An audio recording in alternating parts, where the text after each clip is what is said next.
All right, y'all. We are winding down and getting into yet another live stream, guys, talking the latest news in movies, guys.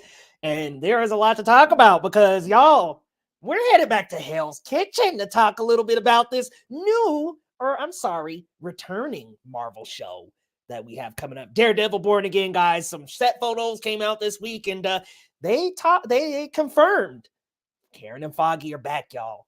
And this is awesome because, man, it seemed like they were going a different direction with Daredevil Born Again, but it sounds like it's going to be Daredevil season 4. Hey, we are here for it, guys. But before we get into today's show, I just wanted to let everybody know we've got a little contest going on over here at Geekly Goods, y'all. If you're over in Denver, here in Denver, Colorado, we've got a giveaway going on for Argyle, y'all. Head on over to Twitter or here on YouTube on the community tab of Geekly Goods and go ahead and click the link and you can get 2 passes to see Argyle in Denver on Tuesday. So head on over there if you're on Twitter or you're on the community tab, guys, at Geekly Goods. But thank you guys so much for joining us today. It's going to be a fun one, y'all. We got the Atlas trailer, all kind of stuff. What's going on, Pert Minded? Good to see you, my friend. It's going to be a good one, y'all. And first and foremost, I got to introduce my man, my guy, Loretto. What's going on, bro? I know you feeling good right now, ain't you? Oh, yeah. We go into the ship again. 8th Super Bowl for us. Quest for 6. Let's go 49ers. Bay Area stand up. And hats off to the Detroit Lions. You know, you guys gave us a hell of a game. And look, I'm just trying to get some revenge on these damn Chiefs because they got us a couple of years back, and you know I need that 6th championship, guys. I'm sorry, but cheers to my Niners, man. What a win! I'm begging, bro. We gotta listen. I will say this: if the Chiefs do end up winning here, and I really hope it does end up being y'all, because y'all need a modern Super Bowl win, okay? So I think if it ends up being y'all, awesome. I'm happy for the 49ers, but if the Chiefs win, we got to talk dynasty, bro. I mean, I hate to say it. I hate to even put it in my mouth, but we're talking potential next dynasty here. If the Chiefs can make it all the way without a receiving core, I'm like, oh. They're knocking on the door. I mean, they've been to how many AFC championships? Like 5 in a row or whatever. So, yeah, man. Of course, Tyler's mad. Look, I'm sorry, Tyler, but please spare me. Well, his Ravens are so close, bro. So close. And them goddamn Chiefs, man. But you know what, guys? We got to get our newest member of the squad in here as well. Ileana Melendez. What's going on, Kat? Hello. What's good? I'm just here reporting live from the scene of We Are So Fucking Back. She's actually in Hell's Kitchen, though. Hell yeah. Looking good over there. Having the time of my life. Working at Nelson Murdoch Page, huh? The avocados at law over there? Exactly. We have avocados at law, and this is my new side hustle. I mean, the crypto didn't work out, but law seems to have a good outing. Man, oh man, y'all, I cannot wait for Daredevil Born Again. It is going to be such a fun time. I mean, honestly, the original Daredevil, what a show. So if they're bringing it back, the same stunt coordinator, they're bringing in the Punisher writer, the directors for Loki. Yes, guys, we are eating good for real. Yeah, and we got the same cast. We got Karen Page and Foggy back. Like, that's my heart and soul. Like, that is the on-screen chemistry I want to see, because like Charlie Cox's Matt Murdock is phenomenal, but he is complemented so well by his wonderful co-stars. So truly, it would not have been the same without them. Really. Absolutely. I can't wait to get further into that conversation, guys. But first off, we're starting with our first segment.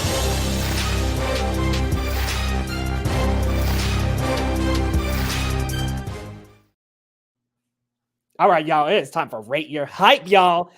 From a scale of 1 to 10, rate these latest trailers. 1 to 10, 1 being not anticipating at all, 10 being heavily anticipating, guys. With the first one we're starting out with, I was going to play it, but having a couple of tech issues, so we're going to just talk about it.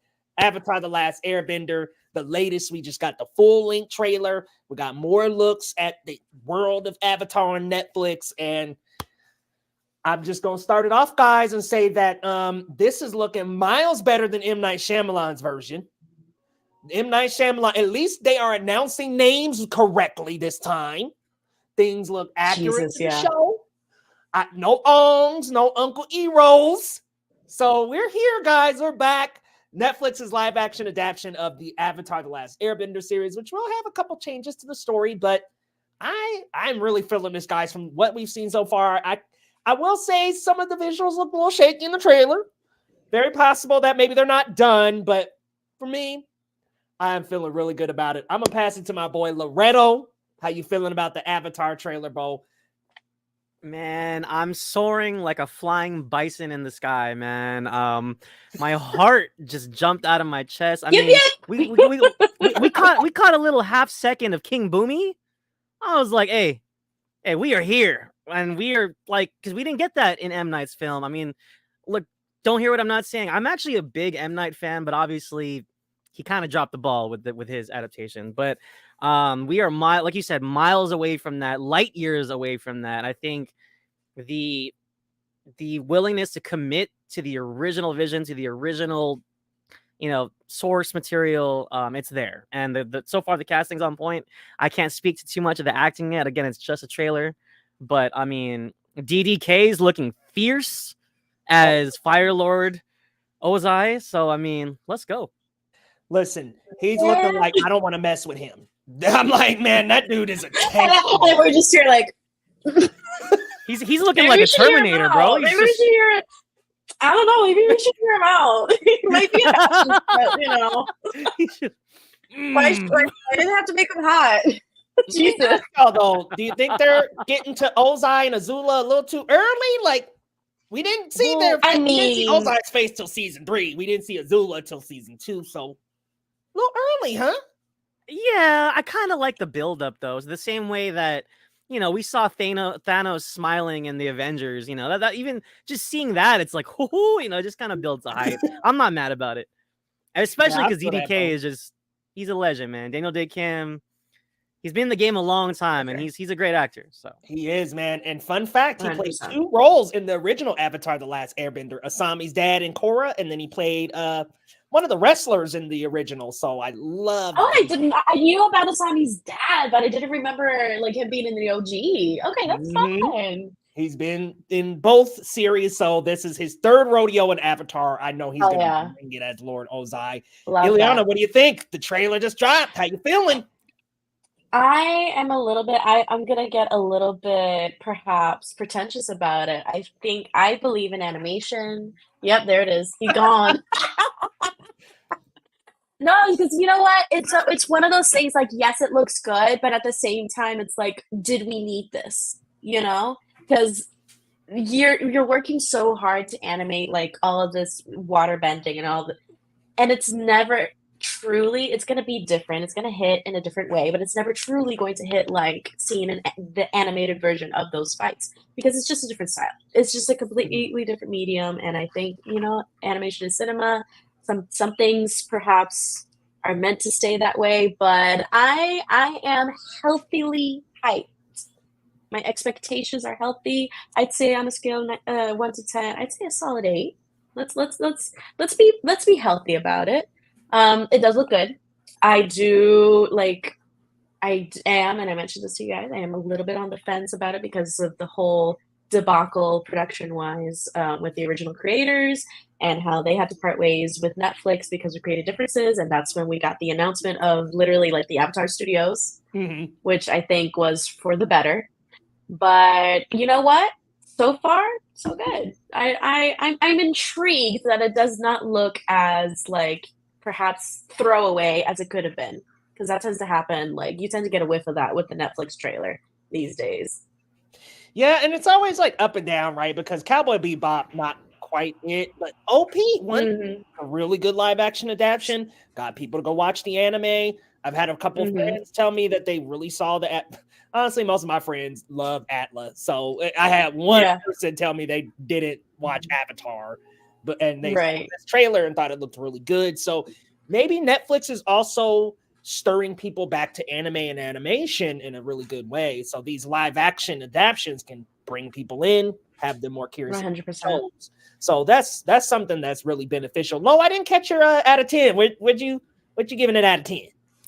Is it even a question, man? I'm out of 10, man. But I've told this story before, but it's 2024, so let me just update the audience. I I wouldn't have gotten into Avatar if it wasn't for M. Night Shyamalan. I was unfamiliar with the series. Interesting. I watched the M. Night version and I was like, hey, this is kind of fun. And then I watched the actual series afterwards and I was like, wow, he messed up. But I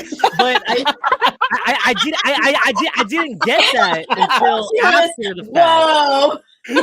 Because I kind of didn't mind it at first. Like, it was okay for me. And then I actually watched the entire series and I was like, oh, that's why everybody's mad.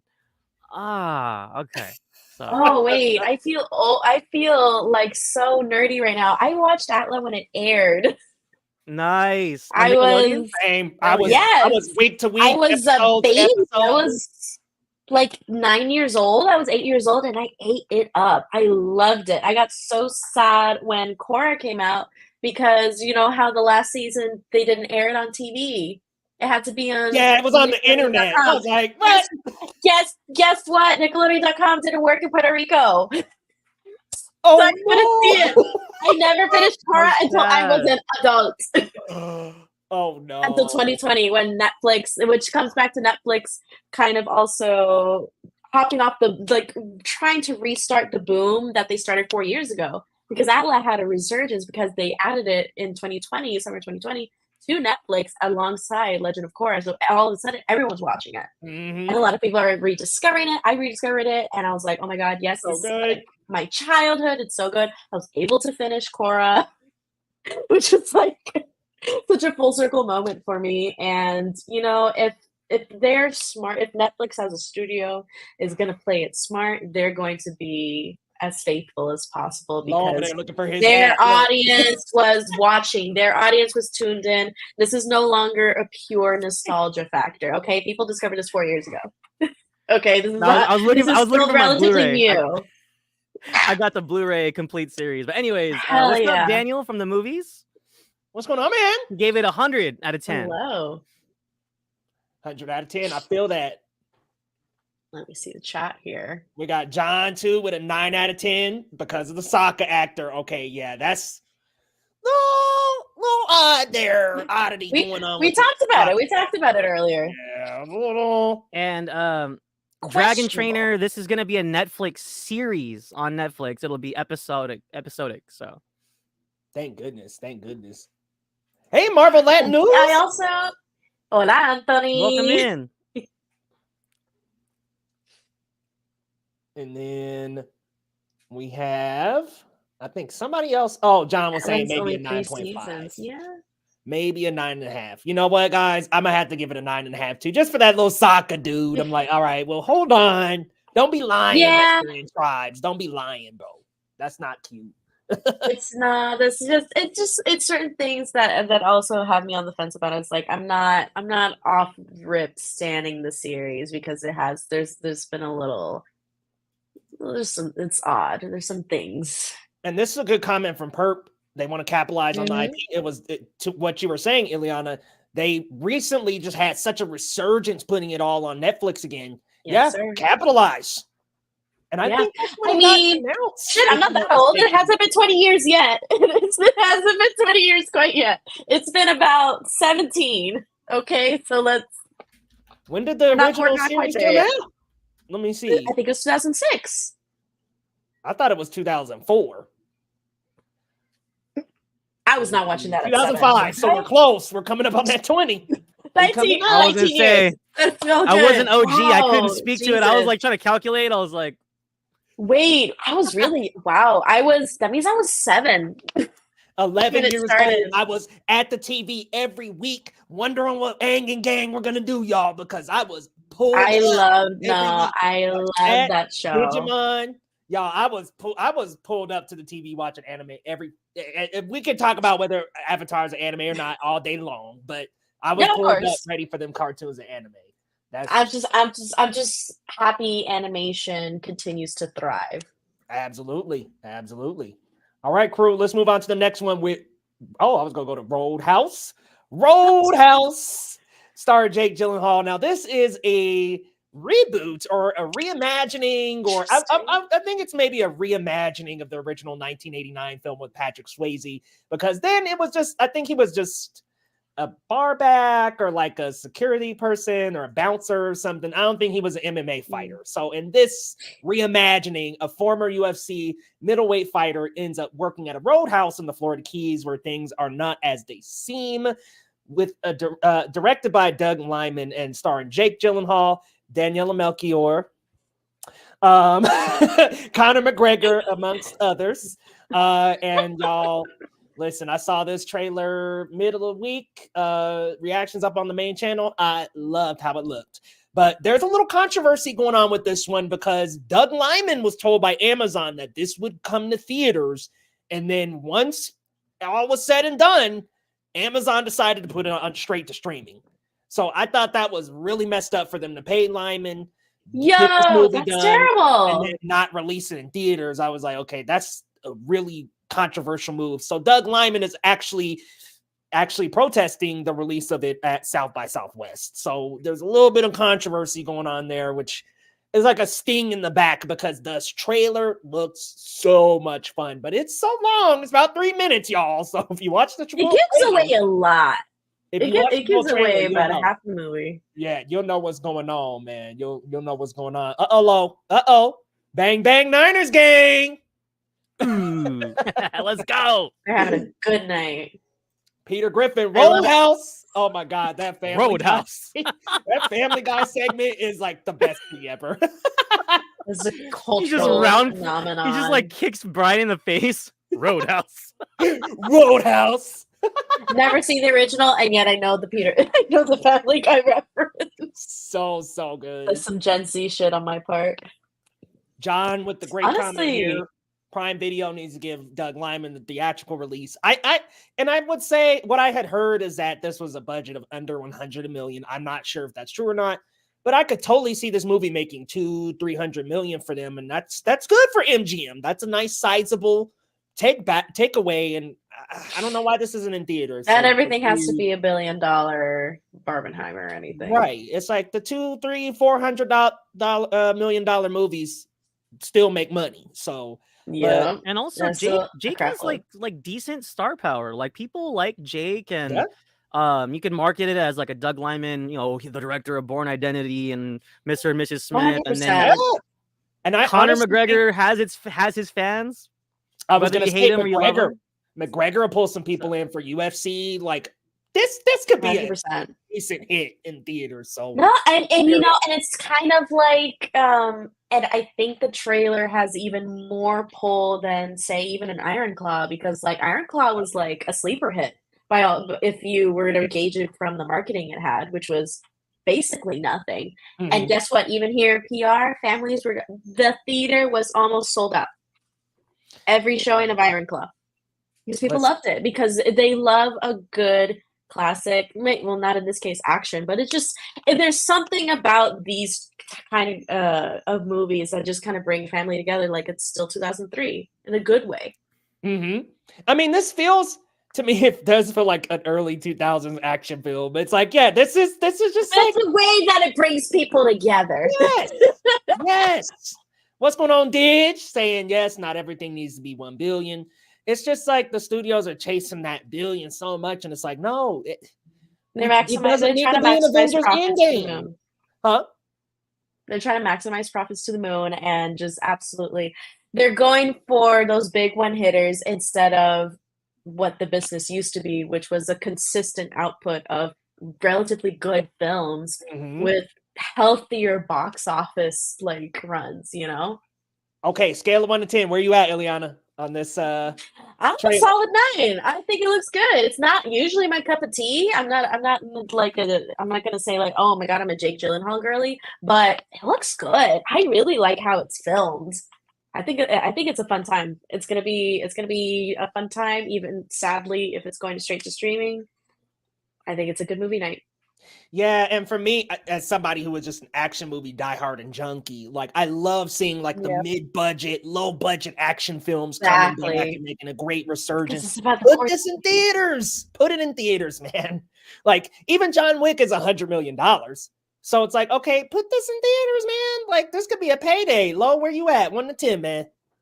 Hey, This is a win for me. I'm a fan of Doug Liman, going back to Yeah. like Swingers, and then later he started doing big action pictures. But I love Jake Gyllenhaal ever since Donnie Darko. So I'm a fan of the UFC. So this is a win for me. I love action films as well. So I'm at a good 9 too. Good 9. Yeah, man. And I trust Doug Liman. I mean, Born Identity. Listen, we're not going to talk about Chaos Walking, but he's got a really good filmography, bro. So I'm very excited. I like Edge of Tomorrow. So I'm very excited for this one. Jake Gyllenhaal slaps. He did Jumper as well. You remember that, Leo? Jumper? Whoa! What I like about Jumper? Hayden Christensen and Samuel L. Jackson. Jumper, bro. And people hate on Jumper. Like critics hate on Jumper. This is an action connoisseur. So yeah, good. Man. So good. Good shit. Good shit. Yeah. Why not? Conor McGregor's just playing himself. Like literally when he's slamming the golf around, I'm like, that's him slamming into the bus when he did it in real life. I'm like, for real. Like, and then also he got in trouble for fights at like a bar. It's like, this is very real life. T. That's T. Doug Liman just said, show up. And he was like, Conor, just be Conor, bro. Just be you, bro. Do your thing, bro.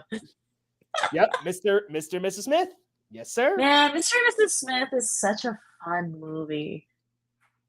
I used to love that shit when I was a kid. I don't know why. I need another fresh watch before I review the series. Yeah, that's my movie right there. Colby. So money, baby. So money.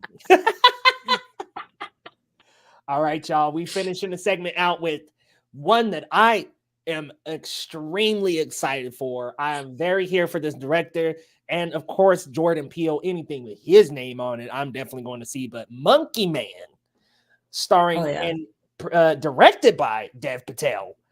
In a recently released ex-felon living in India struggles to adjust to a world of corporate greed and eroding spiritual values. That is a horrible synopsis from Wikipedia, but this almost looks like a freaking John Wick, man. Like this it looks so good. And again, we're talking about small scale action here.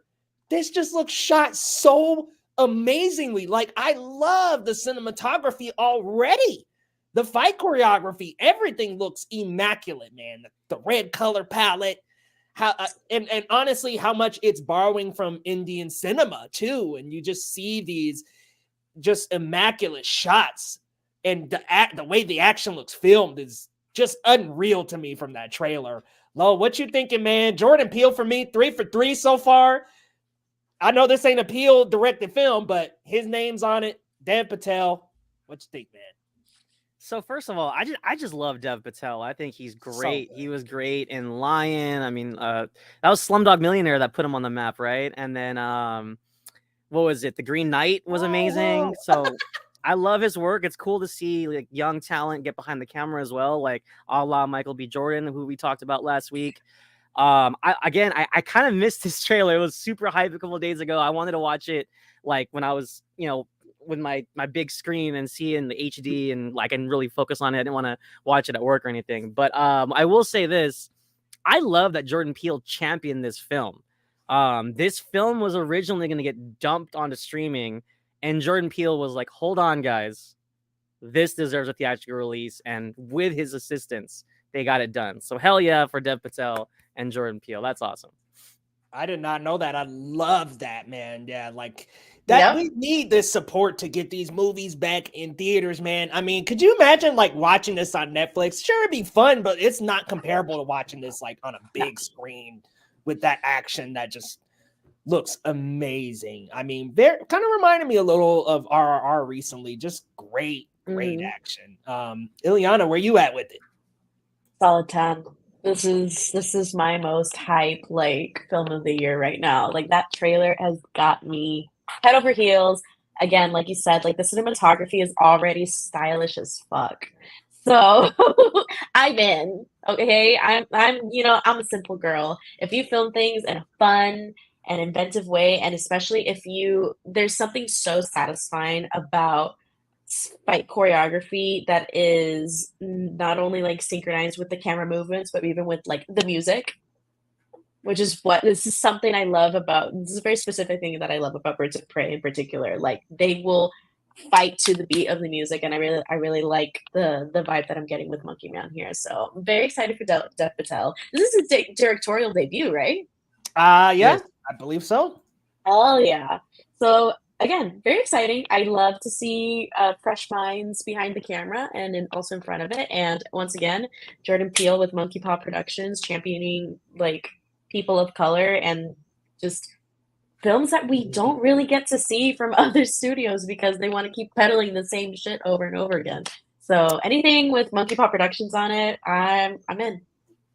If I can recommend a movie for everybody in the room, Bahubali Part 1 and Part 2, one of the best modern action films, period. Directed by S.S. Rajamouli, who also did RRR. Phenomenal action. I mean, he borrows stuff from like Lord of the Rings, and like the way that the action is filmed and choreographed is unreal. And that just reminds me of this vibe, man. It's just got such a great vibe. Love that. And I really enjoy John's comment. I feel the same, bro. Because he just says, I just have that feeling some people are going to call this a Jordan Peele directed movie. I feel that. I feel that. But I'm just glad Jordan came in and was like, hey, get this to theaters. Get it in theaters. So thank you, Jordan Peele and Universal, for making this happen, because we hype. Oh, wow. Cinematographer of Whiplash? Oh, we eating good. We are so back. We are so back, dude. Wow. That's amazing. That's good phenomenal. Shit. I love that. Yeah, let's freaking go. Let's go. It's good shit. When is it coming out? I was so mesmerized by the trailer. I have no clue when it's coming out. April 5th. April 5th? Yeah. Mm-hmm. Okay. Right around the corner. Pulling up for that. All right, y'all. Thank you for tuning in to this segment. We're moving on, y'all.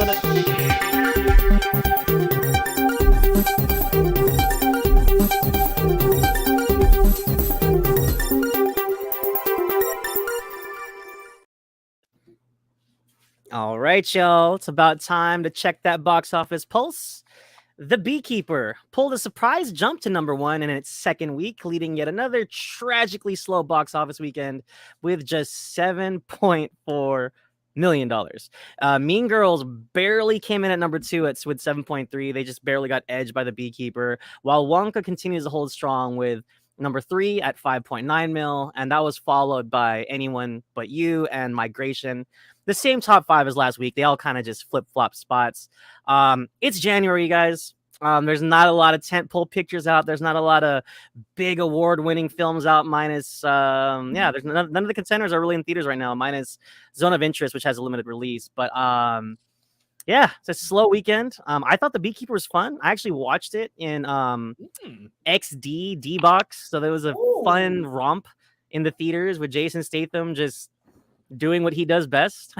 just kicking the living crap out of people. The scamming subplot of Beekeeper was kind of interesting, but of course it's an action picture. It just defaults to get this guy into a room full of people and just watch him beat people up. So the more creative you could do that, good for you guys. But an action movie is an action movie at the end of the day. So I think it's worth seeing. I'm not surprised at number 1. I'm surprised it didn't get number 1 last week.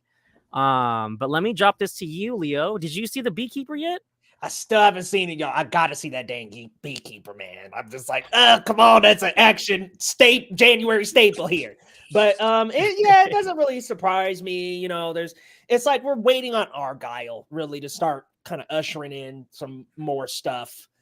So right now, I think everybody's kind of just happy where they're at. And it's just a January box office typical year. We didn't have like a Megan or like a Bad Boys for Life that really brought people just racing to the theaters back and forth. So I think this is okay. It's a typical little dry January we got going on here with the box office.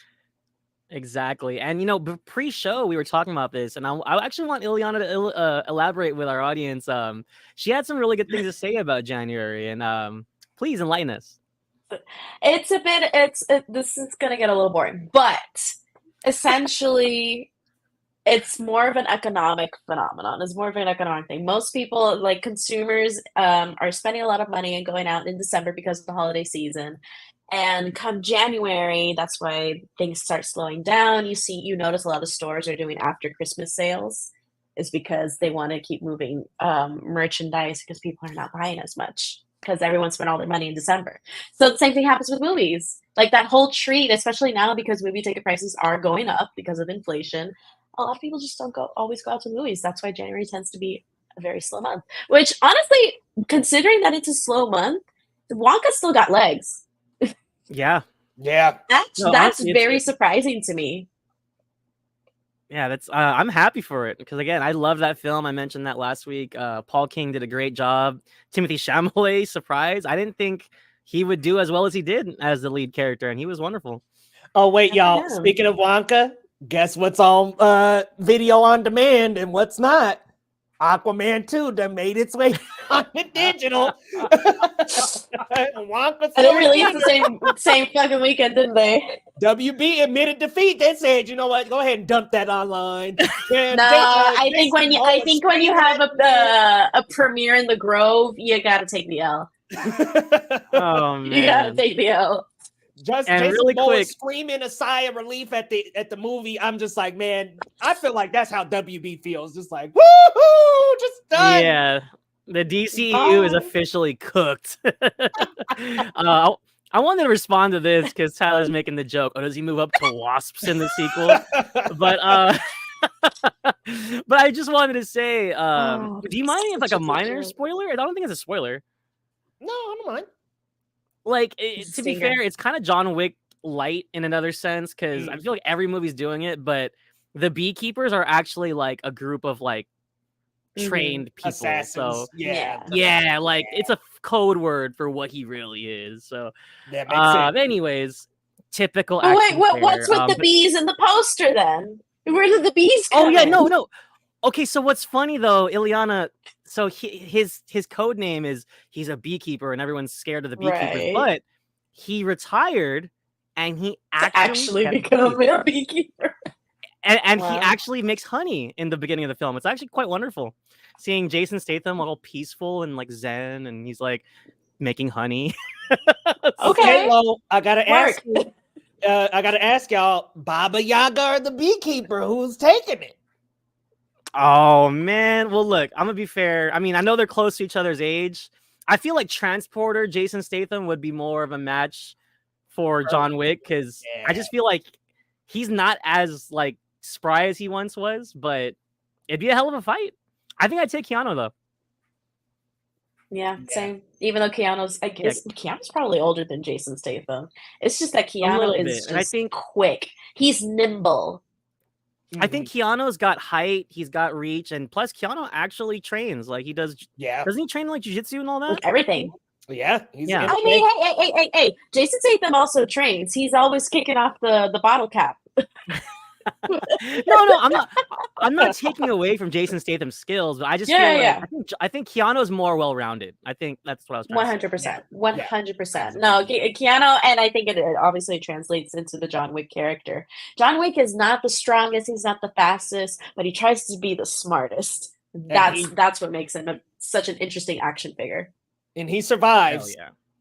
Well, exactly. And before we get too off the rails here, let's continue on to our next piece.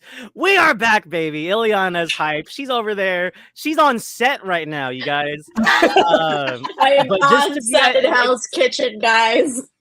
For everybody that's been living under a rock, set photos and videos have been surfacing because they are filming in practical live settings. Daredevil Born Again has officially begun filming. Charlie Cox, as you can see in the picture there, he's got the stick, he's got the shades, he is back to work. And then there is a video of Foggy and Matt Murdock walking together in the other corner picture there. Look, I've been trying to avoid all these leaks because I just want to watch the damn show already, but I know you guys are loving it. Let me throw it down to Ileana live from Hell's Kitchen.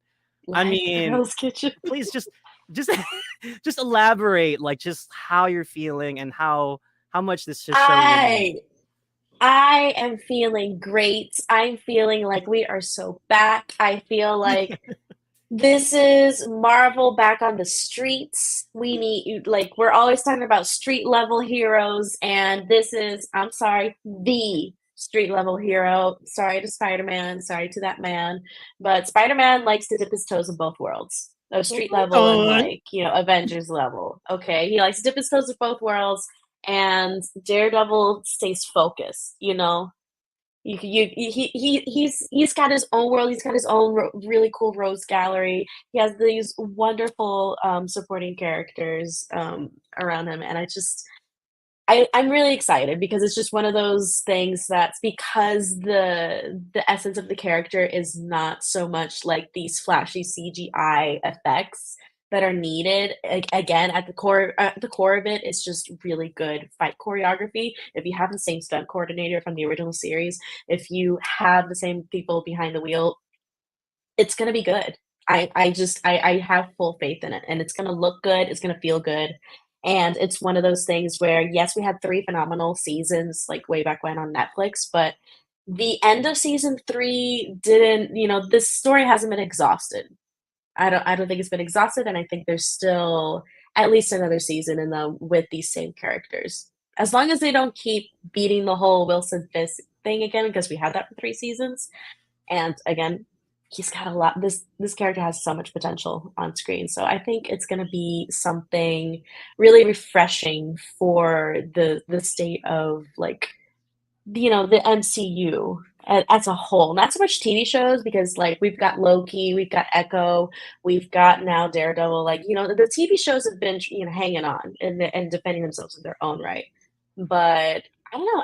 I think this is going to be something special. I think it's going to really bring in a good pull of an audience that Disney Plus hasn't seen with other Marvel shows since WandaVision. Well said, and I'm glad you brought up Wilson Fisk, because he was in Hawkeye, he was in Echo. It's like, all right, can we kind of like at some point? Yeah, let's not treat him like a Thanos figure.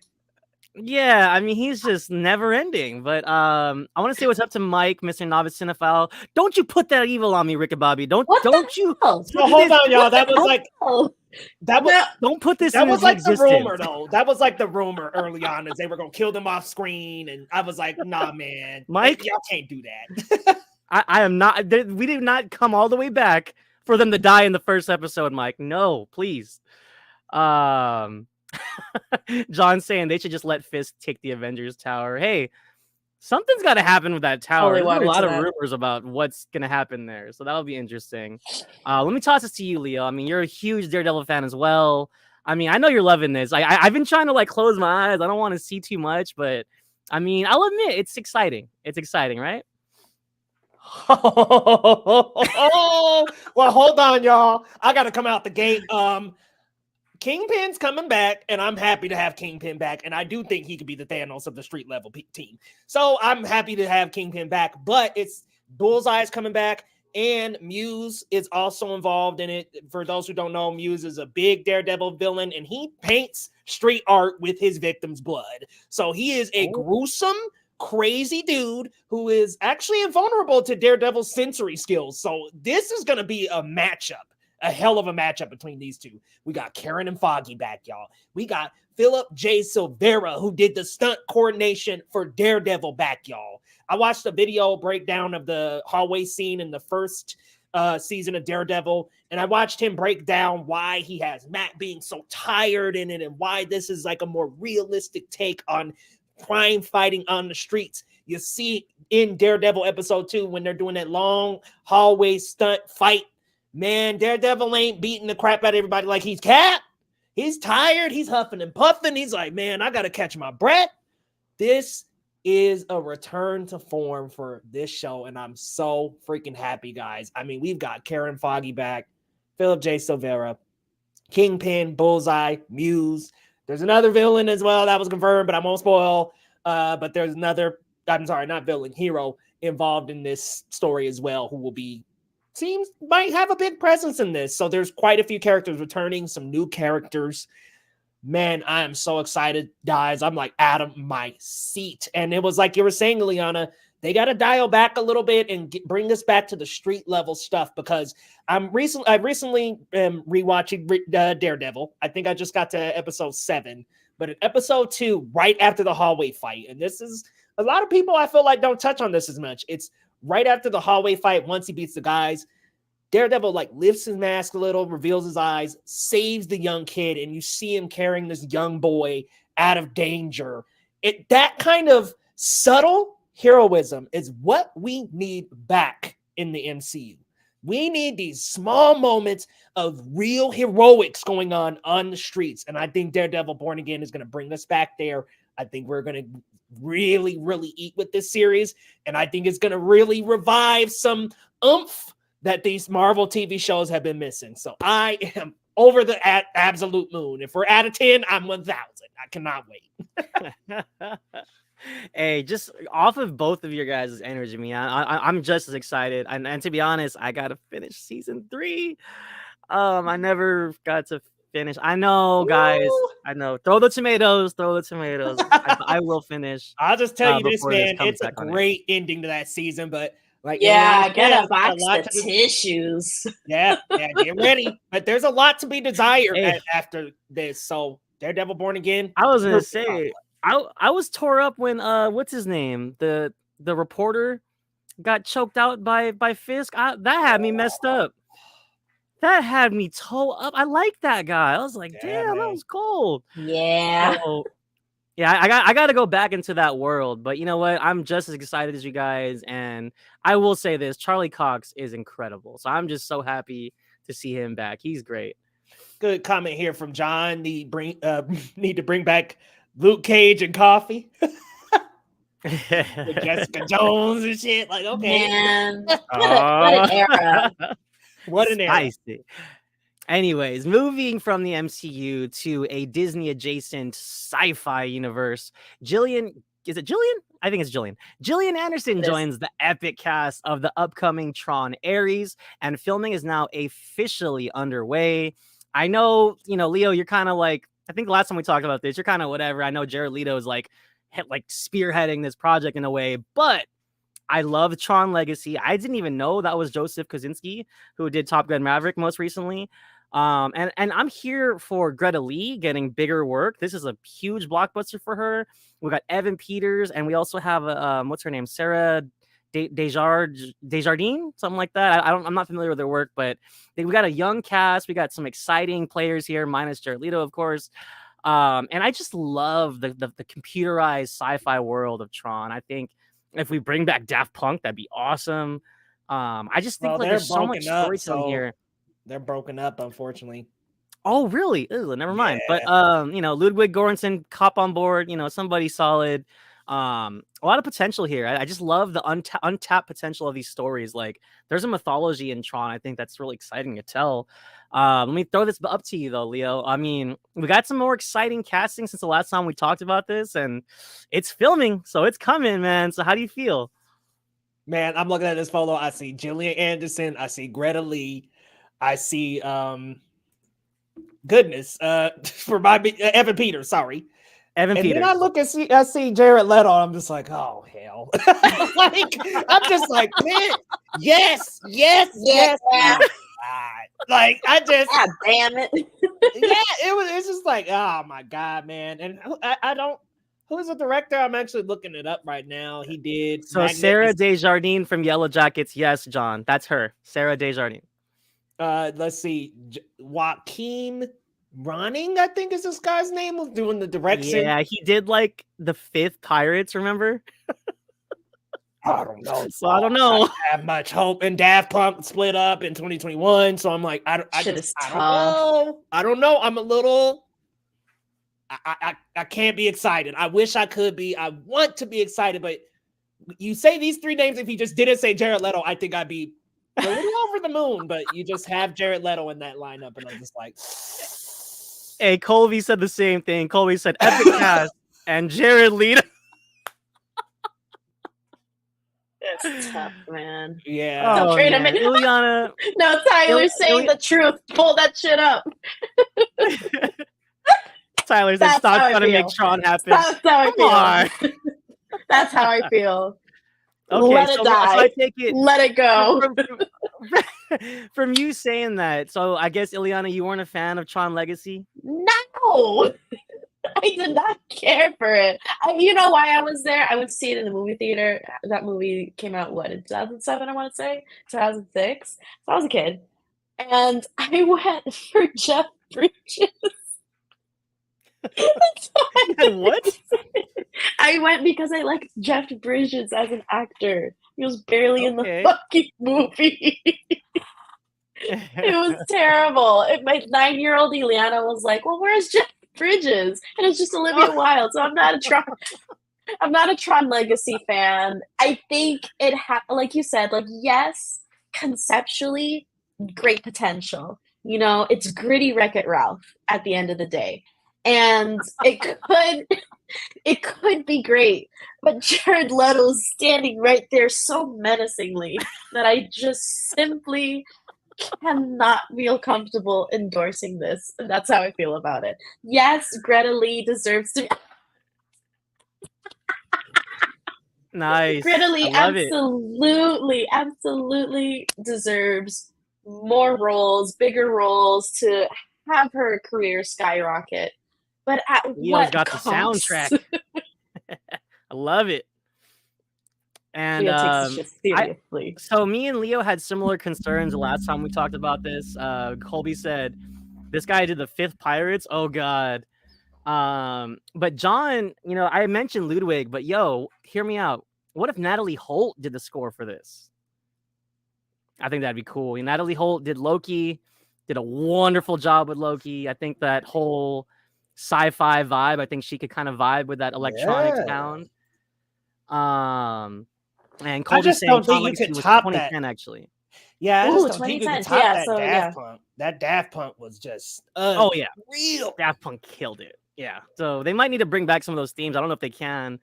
Tyler said directing both Pirates 5 and Maleficent Mistress of Evil is quite the combo of mid. Yeah, and I don't think But- mathematically the mid cancels out the mid, you know?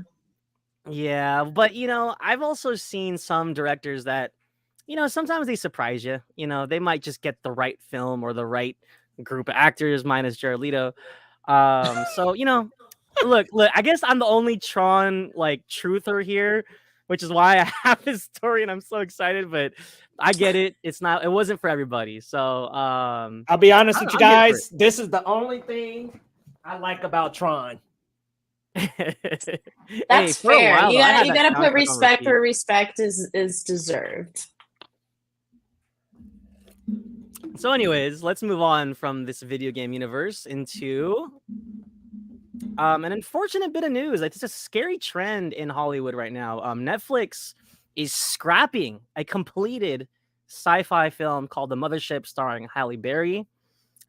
This again is following suit with the Batgirl film from WB, the Looney Tunes film from WB, and it's terrible to think of all the cast and crew involved with all these films, and just to get it scrapped for either a tax write-off or whatever benefit that Netflix gets from scrapping it. You know, I think it's awful.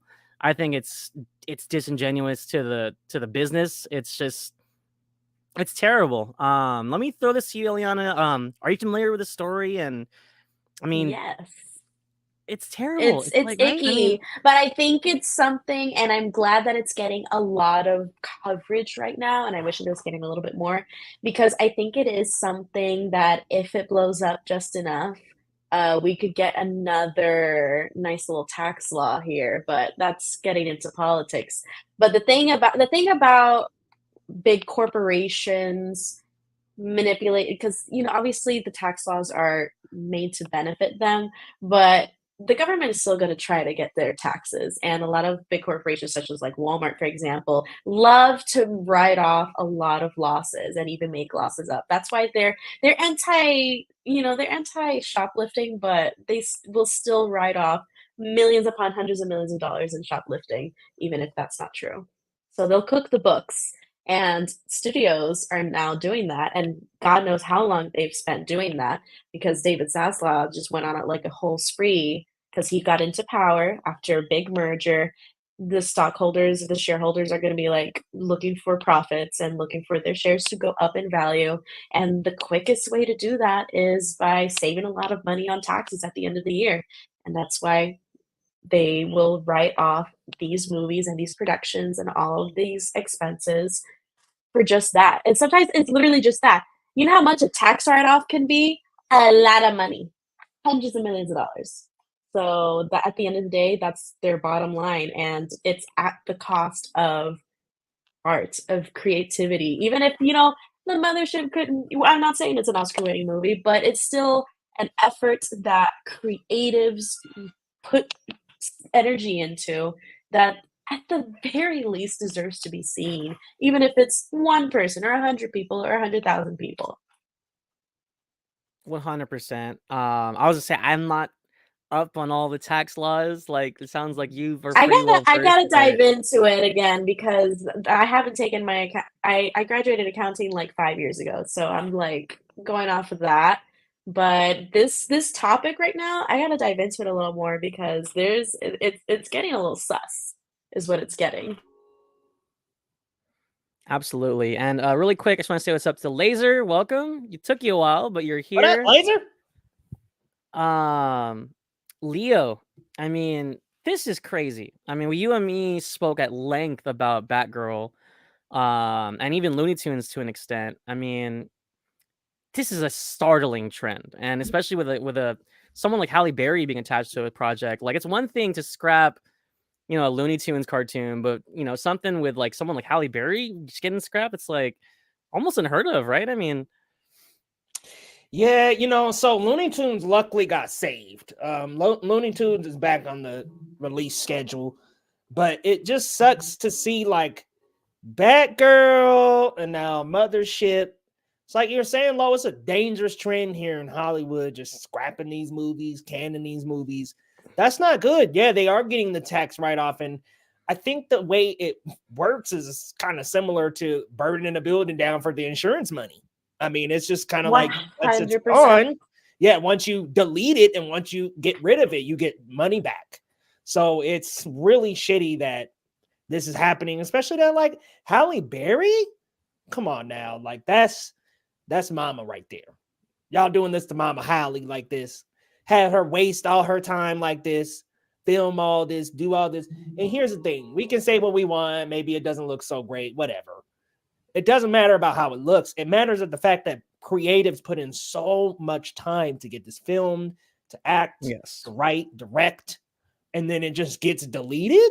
Like, and not to mention, it's not even just projects like this, but remember Disney Plus dumped off a bunch of shows, HBO Max deleted a bunch of shows. Stuff are just getting deleted, and that's really, really unfortunate. So I'm hoping there's some kind of like legality that comes out that this cannot be done. Like you can't just shoot a movie and be like, well, I don't know, we're gonna go ahead and delete it. Like that just should not be like legal, in my opinion. You shouldn't be able to do that.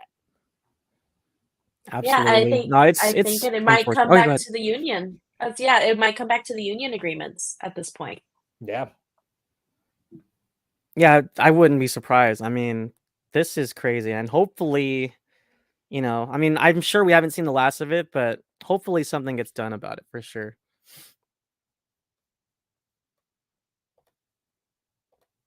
All right, which brings us to another interesting bit of news here. Anthony Ramos is set to star in a live action adaptation of the children's show Bob the Builder. The film is being produced by J-Lo herself, Jennifer Lopez.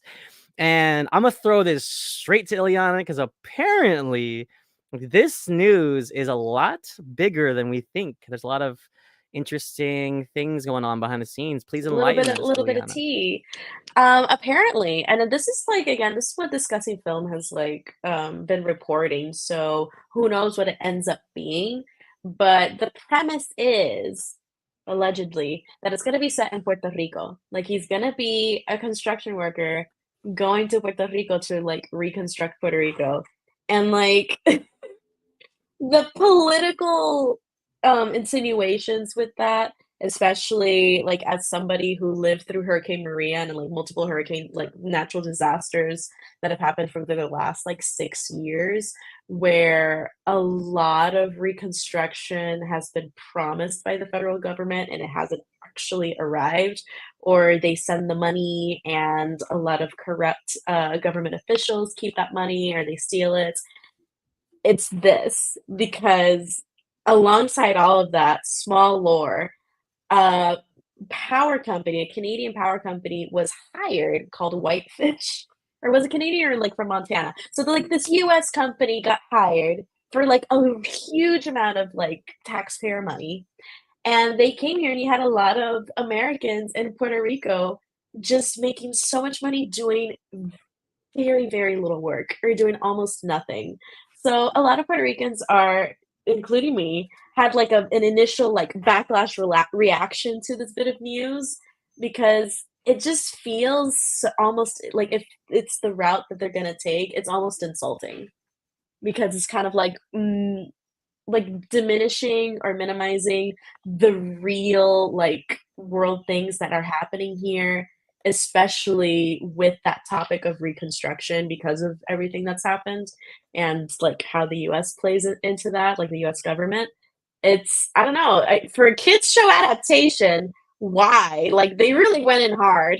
They went in way too hard, way too fast, and I don't know. PR Twitter was kind of cooking it, and it was really funny. But like you yourself, like how do you feel about it? Like, do you think this is like Honestly, exploiting your guys's?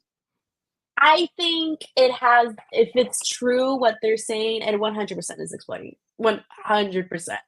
Because if they're gonna film it here, it's a lot cheaper to film it here. If they're gonna just film this guy who's not from here, reconstructing a community that has been abandoned from outside help, even though the outside help was promised for so many years, and we've just had to rebuild between us and on our own, like through community efforts. Like it's a bit insulting to our intelligence, but that's my take on it. I think if that's true, yeah, absolutely. It's just weird. It's just really weird. It feels very, very strange. And even stranger with Jennifer Lopez behind it because she is Puerto Rican, but like she's from the diaspora and there's definitely like a political and cultural disconnect with like the upbringings between our cultures. And there's a bit of a culture clash there too. So it's a weird thing. It's a weird thing to pitch. Like, let's do a Bob the Builder adaptation series in Puerto Rico where people are Yeah, no, still and like it definitely without feels roofs. it definitely feels expletive of that struggle. So, Yeah. but minus Batman that though, still sings Leo, about it. I was just say I actually like Anthony Ramos as an actor. I'm not He's familiar with the good. show though. Leo, do you like Bob the Builder? I grew up with Bob the Builder, bro. So yeah, Bob the Builder is home for me. It is an animated movie, so it's not live action, but it's still the connotation of. It sounds messy to me. I mean, Ileana describing this like I'm like, maybe they didn't want to go It's a that bit route because it messy. sounds like maybe they're stepping on some big boundaries there that they shouldn't be stepping on. Because okay, full disclosure, I didn't read the log line, so hearing it now, I'm like, oh, okay, this is completely different than what I thought it was going to be. So what I had thought this was going to be, I thought it was going to be like kind of like a hit movie on like hustle culture and like, oh, you got to have your friends come together and you guys can build together. You don't have to hustle and do it yourself. And I was like, oh, okay, that's not exactly what I thought it was going to be. So yeah, this is definitely a completely different log line than I thought, but I do really like Anthony Ramos. I want to see how the animation looks. I do, of course, love J-Lo. I mean, have y'all been on my Twitter? But yeah, I love the sound of those people involved, but I don't like the political connotations that it's stepping on. So that's a little sticky in my opinion. Maybe some reworking needs to be done here because that sounds like not a path that they should go down, bro. Like I completely thought, guys, that this was just gonna be like, hey, like Anthony Ramos is like this hard worker, but he needs the help of his friends and shouldn't embrace it all alone. Like I was thinking it was gonna be something kind of like that. So It truly might be anyway, because at the end of the day, it is a kids movie. But with that as that political backdrop to it, Yeah, like it feels disingenuous. You know, it's like what happened here when Donald Trump just threw the paper towel roll at people. yeah, It's literally that. yeah. I'm It, like, it, it Yeah. feels like that. right.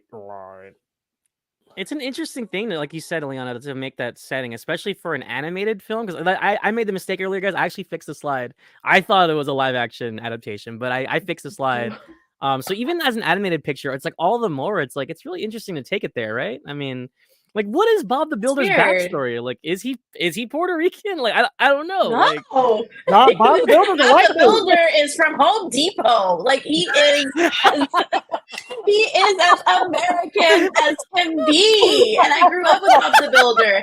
You know who's Puerto Rican? Probably Handy Manny. Handy Manny. Handy Manny. I'm like, Handy oh my Manny. god. Like if you're gonna do that, like do Handy Manny. Don't just like let the Home Depot bros have their representation. He's on his way out of from Home Depot getting a fucking hot dog before he goes and does his daily repair. Yeah, I mean, listen, Oh, this Bob the Builder He ain't is Puerto white as Rican. hell. I mean, his name is Bob. It doesn't get any crazier than that. So Bob the Builder being in like Puerto Rico, I think is like a little. If he was Puerto Rican, he would have been Bobby. He would have been Bobby the Builder. Bobby, Roberto the Builder. Hell, I'm just like, Of what course. Bob the Builder. Oh my god. oh goodness. It's crazy. No, honestly, was just the good. concept is an acid trip. Bob, get me a hot man, dog, John, and you read it. John said we got to go from Bob to Roberto. Claro que sí. Oh man. Look, this story got crazier and crazier the more I kind of learned about it. But you know what? I think it's not even in full production yet. So I don't think we're all quite there yet. We'll see where we end up with it. But yeah, very weird thing, weird film to be announced. So with that being said, though, let's jump to another big announcement here. Ryan Reynolds confirmed on his IG that Deadpool 3 has wrapped filming. So guys, we are here. We're probably gonna get a trailer pretty soon. Did we have a confirmation of that, Leo? So not a hard confirmation, but it's widely very speculated. We're all about 90% sure that we're gonna get a trailer during Super Bowl.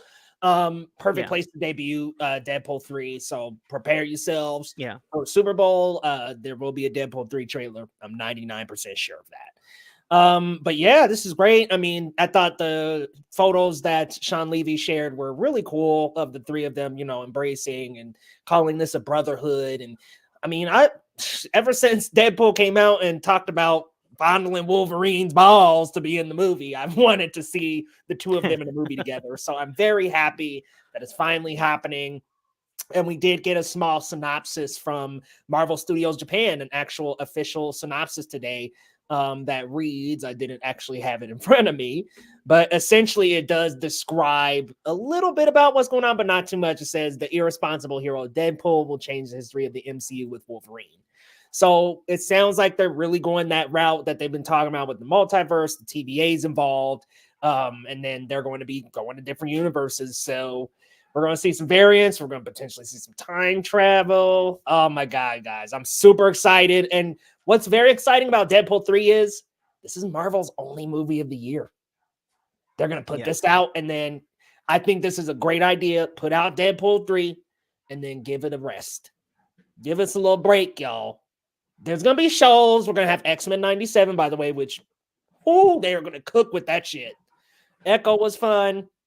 There's one other coming to Agatha, but everything else, man, it just sounds good this year. And I'm glad they're doing one movie and kind of slowing it down this year a little bit, giving us a breather, if you will. Because I think, I don't want to say superhero fatigue is real because I'm a superhero diehard, but I will say that people are feeling kind of tired. They're like, okay, I got to watch this show, that show, all this to connect, blah, blah, blah.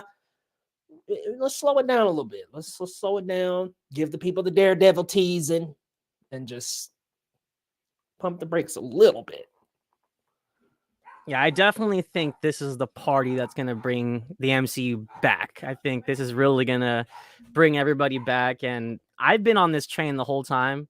John saying it's like Deadpool kills the Marvel Universe, but make it multiverse. That's the vibe I got from the second we started 100%. getting these leaks of like Sabretooth and all that. So, yeah, Eliana, are you a Deadpool fan? How excited are you for the new film? I don't love associating myself, but like I am. I really love. I was a big Deadpool fan when the first movies came out, and I didn't make it as publicly known because it was especially at Comic-Con. They made it weird for a couple of years. I'm not gonna lie. They made it really weird to be a Deadpool fan for a moment there. But honestly, I'm really excited for this. I think it has a lot of potential to be exactly that, like something fresh for the MCU, and especially like probably one of its first rated R films in a hot minute. And yeah, I just find it really unfortunate that now we get like we're kind of getting everything spoiled. Like everything's leaking, everyone's posting everything, and it's not. I think that also, affects the movie theater going experience with these movies. That affects the whole superhero fatigue because if we're so in tune with what's going on during production and we're just basically like it's like going in with a bingo card at the movies and it's like, okay, did I get this prediction right? Did I get this right? Like it's kind of if you're expecting a cameo and it's not there, you're disappointed, and that kind of affects how you view the movie. So I find that kind of unfortunate, and I've been trying to avoid that.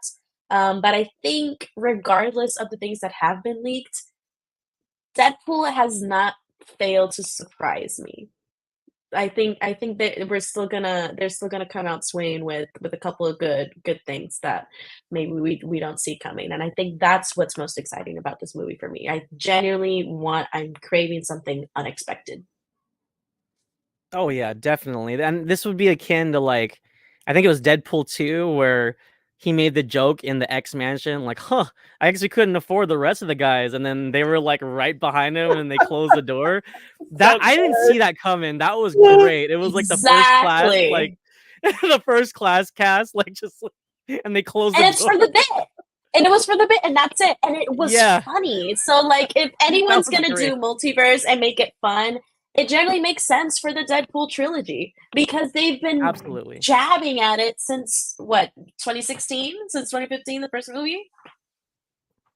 Yeah, they've been And jabbing at this for a long time. I mean, It makes sense. Cole It falls into place. Colby brings up a good point, and I kind of like this. So he says he hopes it's more like No Way Home, where they use the multiverse to be more character focused, and the cameos served a purpose versus being a distraction like it was in The Flash. And Totally I agree. think, yeah, I mean, multiversal stories can be great. It's just it's all in the execution. So, fingers crossed, Sean Levy and crew just got it right. So. uh-oh. I swear to God, if I see Taylor Swift in that Deadpool 3 trailer and she's at the Super Bowl. Stop. Stop putting that stuff out Leave her there. alone. Leave Taylor alone. Oh no. Oh Lord. Don't I'm just I kidding. become a I just boomer need them about to it. stop cutting back to her at every NFL game when Travis Kelce makes any play. I'm like, oh my I The know. God, man. NFL trying to get those viewership numbers up. Like, wait, we got the Swifties. Those are rookie For numbers. sure. Mm. But Oh look, Lord. I'm gonna be honest, like, even if it was just a bit, again, if it was just a joke and we saw Taylor Swift as the Dazzler or something, whatever, man. It's all in good fun. I don't care. Like, I didn't mind her in Amsterdam, but that's a whole Lame. different story, by the way. She was in Amsterdam? Shit. Yeah, she got She pushed over and ran over by that damn she car. got hit by a car. Right. That was in She that got hit by a movie. car. Wait. Yes. Oh my God. And again, Yeah. strange movie, but I didn't hate it. I just don't like the director, and Well, she might be anyways, in this, so yeah. And I purposefully just put the logo. I didn't want to put any of the set leaks or anything on there because I personally I'm over it. So I'm like I think AJ said it. AJ's avoiding Deadpool stuff. I'm avoiding it like the plague. We have each other.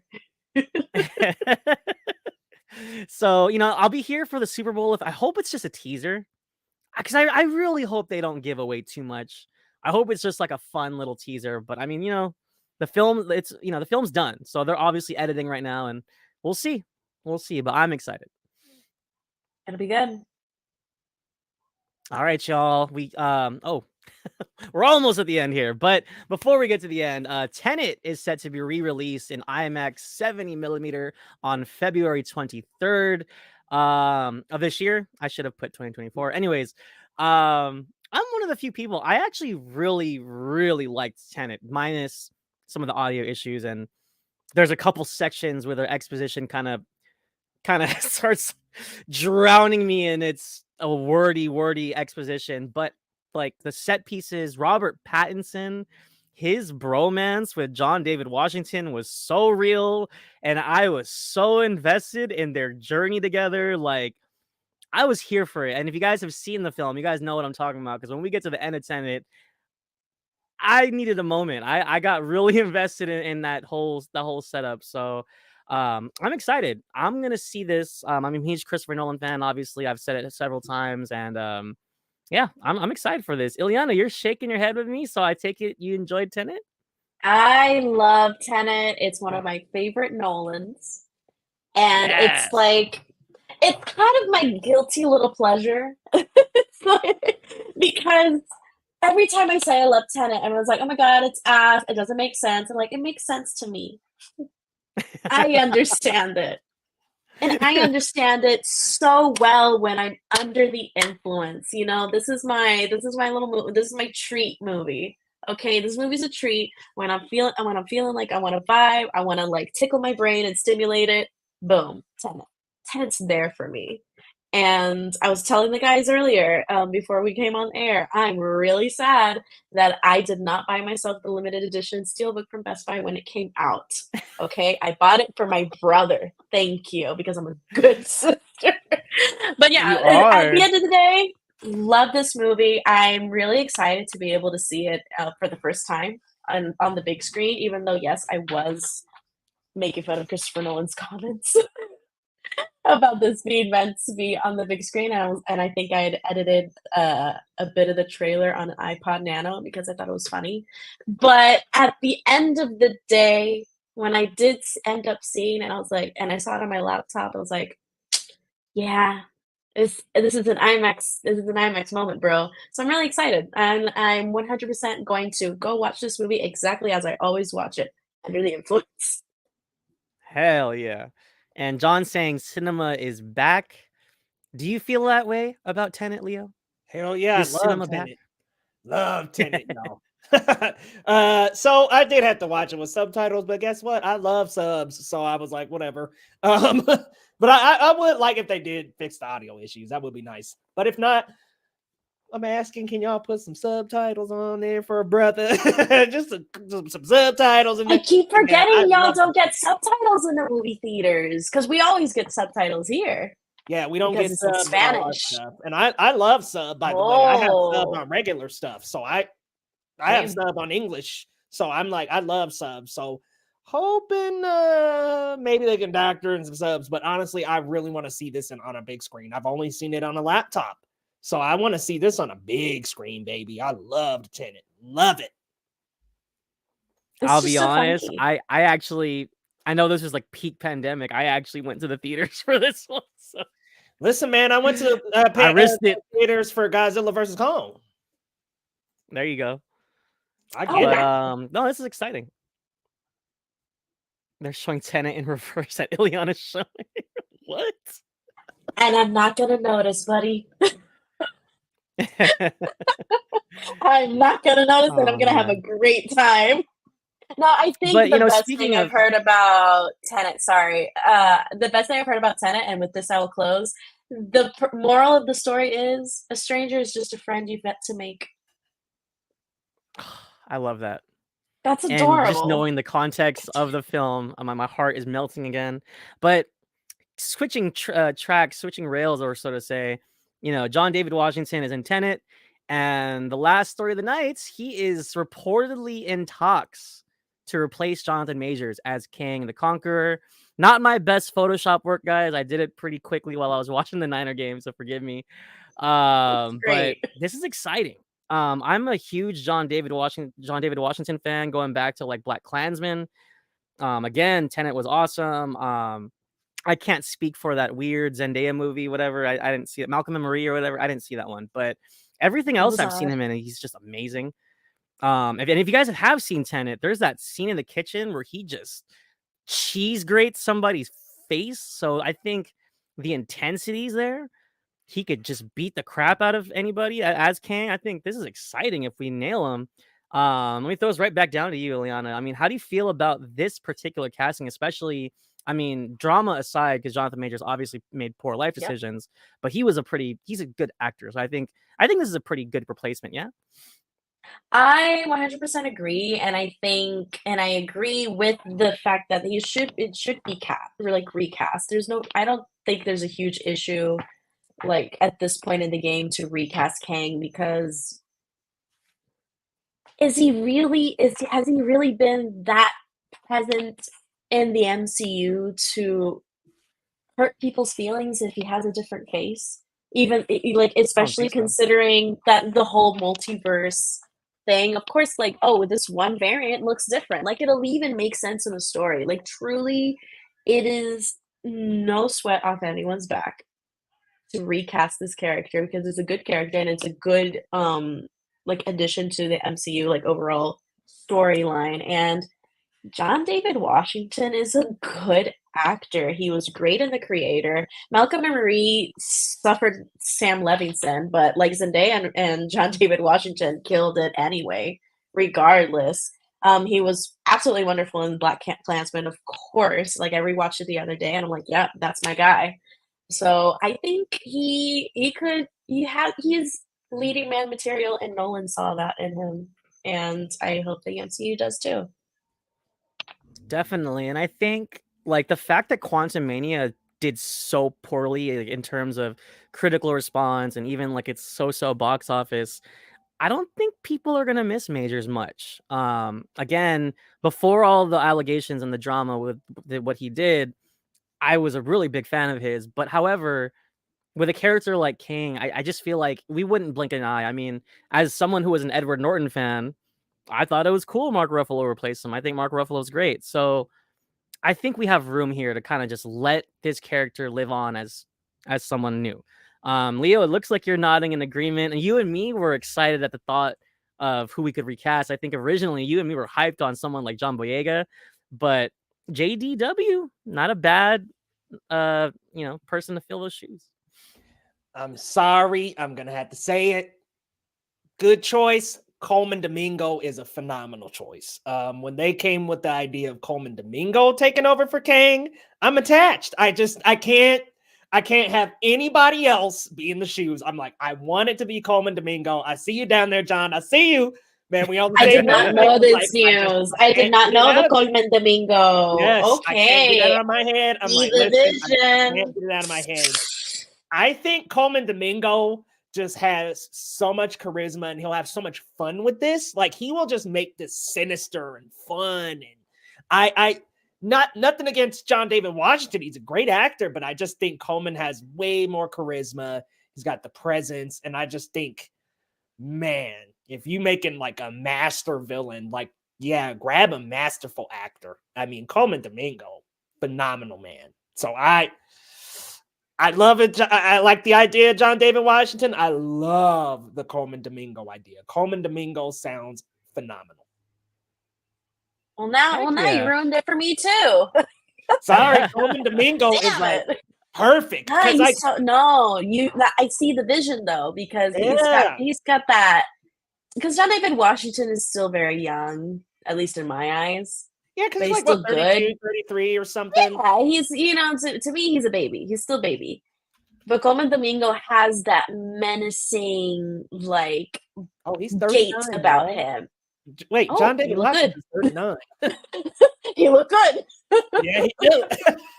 Drop the skincare routine, sis. Right. Okay. Well, Coleman Domingo's like in his 50s. I was like, oh shit. 100%. But Colton Domingo's also like Caribbean. He's Dominican, so Yeah, we take you got care. it. But Genes, man. yeah, buddy. No, I think yeah, you got me messed up there.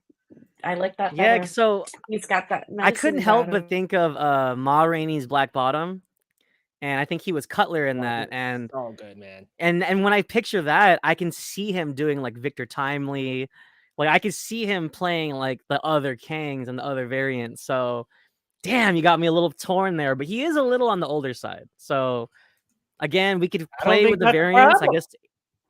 Yeah, I don't think the age matters like to a point, but Especially man, if you have interesting. if he's like the main Kang. So like I would love if that was the scenario that it's like, oh, the Major's Kang was like who they threw out or whatever. This is the main Kang, Coleman Domingo. I'm like, dude, man, he would eat, y'all. Coleman would eat, man. Black And don't weren't crack. they always talking about they were afraid of like the main Kang or some shit like that? Like these certain Kangs were afraid of themselves. Like that's the guy you want menacing all of his variants, you Because know? remember the Ant-Man one got kicked out. Remember, he was like the reject or whatever. So it's like, Yeah. okay, if we want to go with that, cool. Works for me. And also, the Ant-Man one got his ass kicked by some ants. So I mean, The ants had centuries to build their own society and civilization. Okay, that was the best scene of the movie. That was so freaking hilarious to me. I respect those guess. ants. I mean, like, look, I laughed and I had fun with it, but just looking back, I'm like, did we really just So see dumb. Kang get swarmed So by dumb. ants? Very bad, but it's so funny. Yeah. So, and especially after him beating Scott's ass, it's like that was just so anticlimactic. Or was that before? Was that before he kicked Scott's ass? I don't know. Well, I here's the think thing: that is was that right before. Wasp is the one that took him out, and I was like, she's in the movie for Yeah. 20 minutes, homie. Come on. Right. But if that, no, hey Leo, I think she's in the film less than that. yeah, she's probably in the she's film for like barely in it. 12. Let me ask you guys, how do you feel about? I see Laser talking about it in the comments. How do you guys feel about them? I'm sorry. How would you feel about them rolling with another villain like Doctor Doom? I personally think it's a little late for that. We set up a lot for Kang, and I just think it would feel a little sloppily executed if it was like, haha, we're pulling back the veil. Actually, it was this other guy. We ended Ant-Man and the Wasp Quantumania with the Council of Kangs. So I'm like, okay, what do you do with them? You know what I mean? I just think that it would feel a little haphazard and rushed.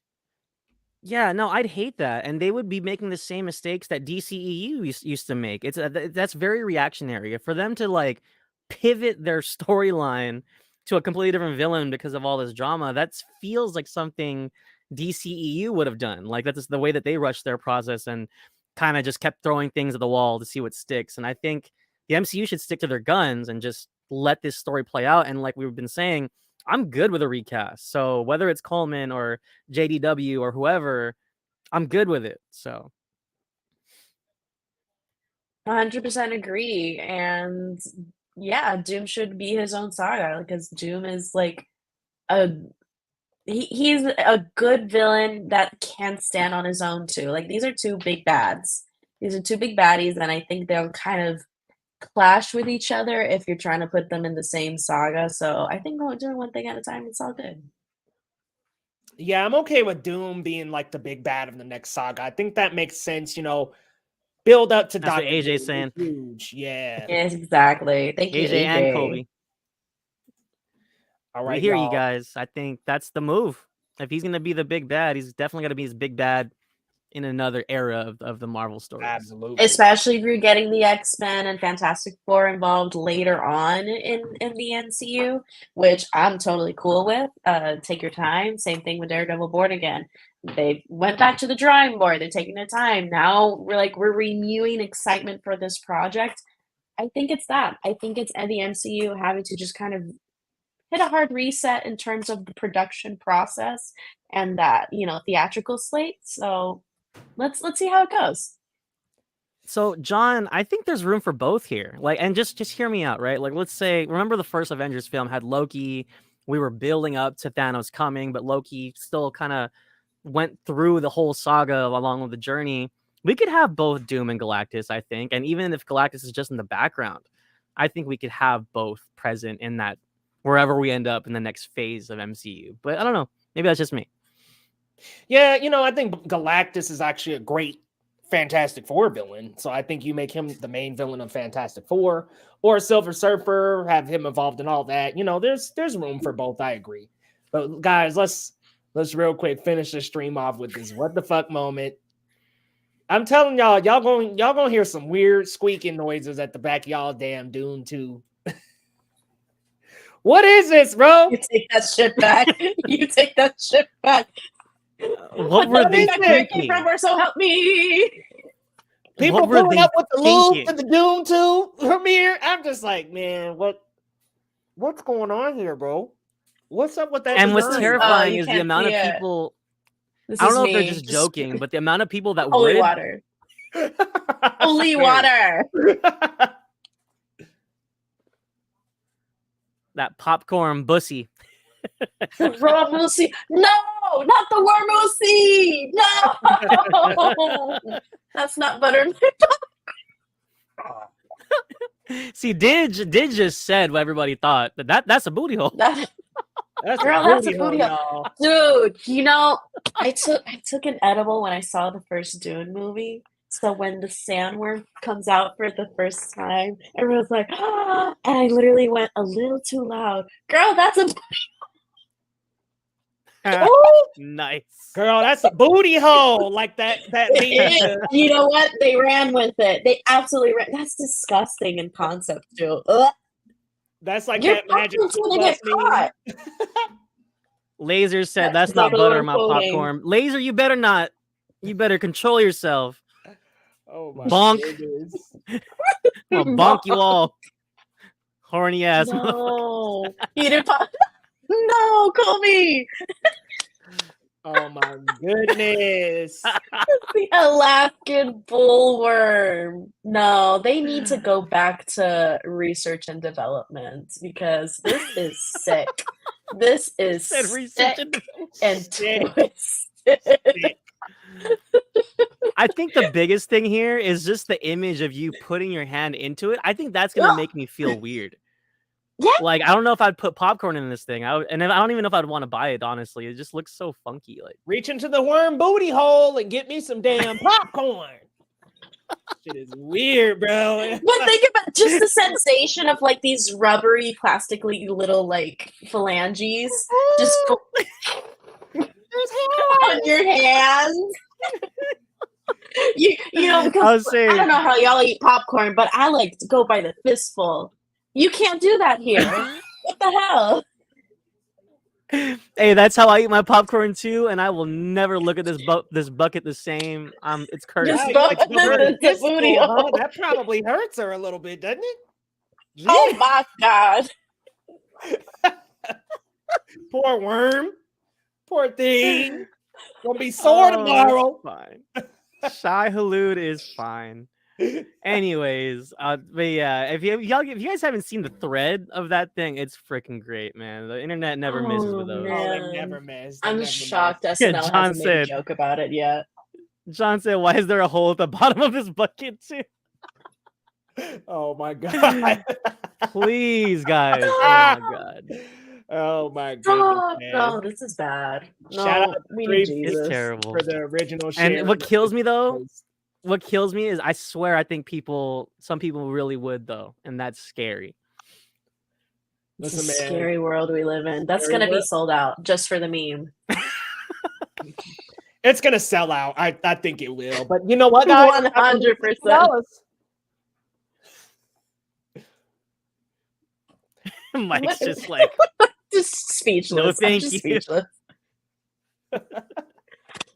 All right, y'all. Well, thank you so much for joining us for yet another live stream, guys. We're heading on out, but before we do, Ileana, let the people know where they can find you and what's coming up on your channels.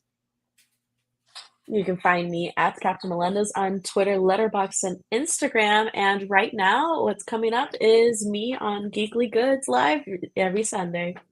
Every Sunday, y'all. Be sure to be back. And Lo, where can the people find you? What you got coming up, my friend?